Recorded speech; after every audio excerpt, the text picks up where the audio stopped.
All right, stop scrolling.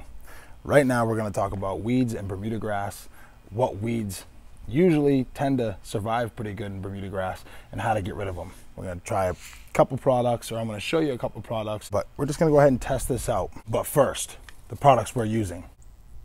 HDX deck sprayer with the fan tip, Empero Q-Pack, Halosfuron methyl. This is exactly the same exact stuff that's in sedge hammer. When we moved in, this whole lawn was crappy St. Augustine grass, okay? There's still some St. Augustine grass over on that side of the lawn. All the neighbors have St. Augustine grass. They removed 3 trees. There was one right here, there was one over there, and one way down there. This little patch right here was infested with yellow and purple nutsedge. Now this right here is your yellow nutsedge, okay? And pulling it does no good. I know I usually preach pulling weeds, but it does no good. This whole lawn was infested with weed. There's some clover in it now. That's primarily because I haven't been mowing it as frequently. We've been very, very busy. So right now, there's parts of this lawn that are 3 inches tall and some that are 4 inches tall. But we're gonna mow it, but we're not gonna mow it yet. We're gonna give the nutsedge a couple days to really absorb this stuff. There are a couple spots right here that I've sanded that were really, really low dips. This one needs quite a bit more sand. But altogether, this is Tifway 419, and there's some seed pods from some seed that was in there before we sodded this. But this is really what we wanna get rid of right here. See these little seed pods that come up? Every time one of those things fall off, you got new weeds growing in the lawn, and we don't want that. And I've been coming out here every morning before work and just grabbing a couple, but I've had enough of it. It's been sodded now for about 4 months, and I'm gonna treat it with some pesticide today because I'm just tired of dealing with it. And I know it will be fine because I'm not stressing it out a ton by mowing it a bunch, but we're almost to that point. But we'll finish this video when I do the mow, and we'll do a little follow-up of what the weeds look like. Here's the split in the lawn right here. This is St. Augustine grass. It's very rough, okay? The Bermuda is clearly creeping in to the St. Augustine. People are always trying to tell me, St. Augustine's the most dominant grass there is. No, that's not even true. Look at the stolons of the Bermuda grass, right? And look at the stolons of the St. Augustine grass. They just, I don't know, they just can't compete. I mean, look at, if you were grass, would you rather venture through this, or would you rather venture through this? And some people may say, oh, the reason why that's happening is because the St. Augustine grass isn't thick, it's not healthy. That's exactly my point. It's not thick and healthy because it's that much harder to get thick and healthy. I haven't done anything to this Bermuda grass, and it's looking like that. So let's just shut up and I'll spray this stuff, and we'll come back when I mow it. Now, because I know there's a bunch of people out there who are gonna tell me I mixed this wrong, I'll mix it right. So what I'll do is, I'll put the water in first, a quarter of the way, halfway full, and then we'll put the herbicide in. That's what you're supposed to do, right? All right, so let's do this. Okay, so we got about half in there right now. Let's open this up. We're gonna pour it all in there. This feels kind of ridiculous, but I told you guys I'm gonna do it right.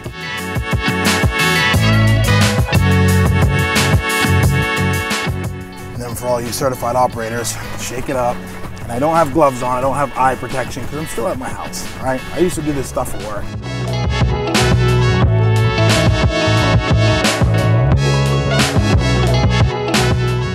And we add the rest of the water.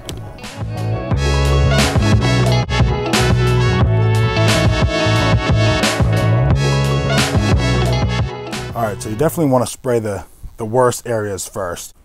Walking backwards, I can at least do that for you guys. Got some clover in here. Clover is tough.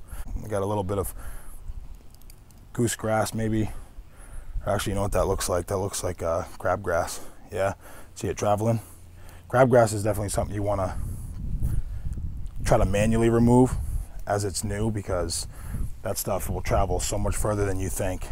So I sprayed. I read most of the label from the, whatever they call it, the sedge hammer knockoff, and I think it's going to do a pretty good job at taking care of the crabgrass, even though it doesn't have 2,4-D in it. I remember last year, or a couple years ago, when I sprayed crabgrass with that Halosfuron or whatever, it knocked it out quite quick, actually. So I mean, this St. Augustine section, I really don't care that it looks bad because I'm just waiting for this stuff to grow into it, which it already has. As far as the lighter spots here, that's mostly just seeded Bermuda. But man, this lawn looks way better after it gets a good mow. But let me show you something else. Okay, so this is what's underneath all my grass in the backyard, right? And we threw down this Tifway 419 Bermuda. We do absolutely nothing with it at all. You can see there's some annual ryegrass or something coming up through there. I did put that annual ryegrass seed down, and fescue and all that. So that's that. We put this down probably like 3 months ago, and I mean, I just mow it. I don't do anything. Look at this, we got bluegrass. And then here's a bunch of St. Augustine that we put down. There's a dog bone, piece of trash. And then here's more St. Augustine that we put down like a week ago. This has to be watered, this dies like immediately. Again, more zoysia and St. Augustine, Bermuda. Look at this was all St. Augustine. Look at it now, it's all weeds. Huh. The only St. Augustine that does well here is this little piece right here, right in front of a sprinkler head. Tifway 419 and Bimini Bermuda that we put down during the winter when it was completely dormant, and St. Augustine grass that we put down around the same time. Guys, if this isn't proof, I really don't know what is. I mean, I've put this stuff in pots before, and in pots it does, you know, pretty decent. It really does. Weeds do grow in it in a pot, but look at this Bermuda in a pot, completely untrimmed. For a while I was actually trimming it with scissors. Zoysia grass in a pot. Look at this, roots coming out of the cracks in the pot. Look how beautiful that is, right? Now let me show you the St. Augustine in a pot. Look how nice that looks. Stolons coming down everywhere, but look, right next to irrigation. I'm telling you right now, the only grass, or the only St. Augustine that's gonna do very well in full sun is going to be when it's getting tons of water and when the ground is prepped very well. Oh, by the way, I'm going to insert a video right here, right now, that'll prove to you. I was at the Tampa Bay Blues Festival a couple weeks ago, and that was just purely sand. And I looked down and I kept noticing Bermuda grass just growing through all this sand. The only thing that was growing in that beach sand was Bermuda grass. Let that be a testament to you. Figure that one out. You'll never see St. Augustine growing wild somewhere. So get that out of your head. Switch to Bermuda. The only reason that people ever talk about Bermuda, you know, being a bad thing, the only reason people talk about Bermuda grass being a bad thing is because St. Augustine turf owners see Bermuda grass, or common Bermuda grass, wild Bermuda grass, trying to take over their lawn. And understandably, that's sad. So when somebody like me comes to them and says, hey, switch your lawn to Bermuda grass, they think, wow, switch it to a weed? That doesn't make sense.